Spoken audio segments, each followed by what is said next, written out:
Hey guys, my name is Smita and welcome to this yet another video on Articulate Storylines Beginner series.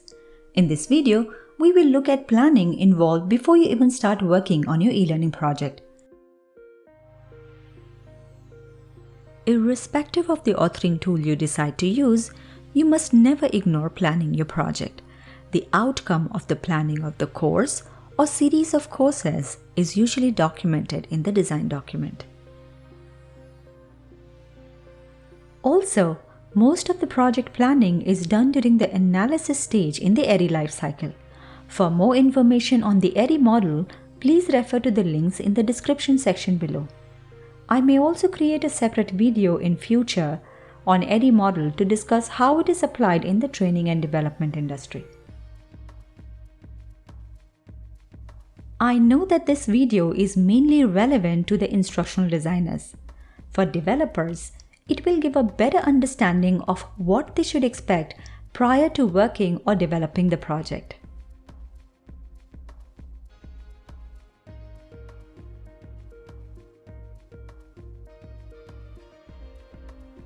The first step in planning is to document the list of stakeholders and define roles and responsibilities. Once this is done, it is easier to arrive at the decision around goals, deliverables, budget, ownership, or any other project-related choices. Next, I would typically consider analyzing my learners, like who my learners are, the age group, gender, education level, or any relevant information that will help me understand my target audience. One important thing to keep in mind is to understand how your learners are going to access the course. For example, if majority of your learners are going to access the course on the mobile device, in that case, you may want to build your content and develop strategies keeping mobile users as your primary users. Like I mentioned, all the project information is documented in the design document. A thoroughly written design document is very crucial for your project. There are many resources available on the internet for writing design document. However, if you still need some references, comment on this video with your specific need and I will send you a few online resources.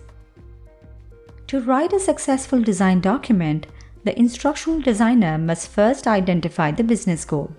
Your business goal could be different from your course objective. While business goal is more specific to either the problem that the business is trying to solve or the goal the business is trying to achieve. The course objectives are specific to what the learners are going to achieve after taking the course. Like any other goals, both business and course goals should be SMART.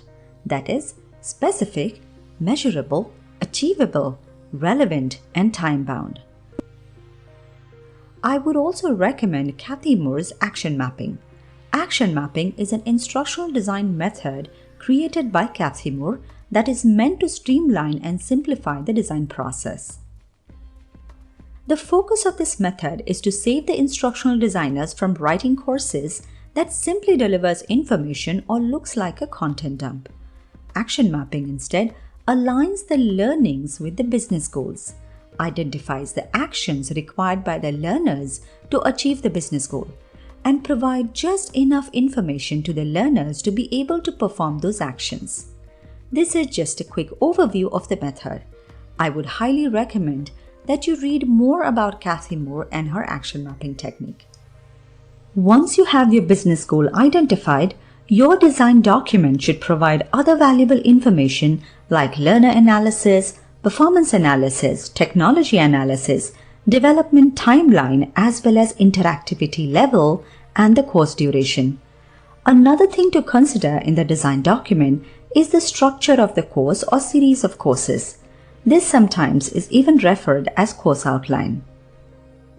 Also, if you're building the project for an organization, you may also want to ask for the branding guideline and image repository.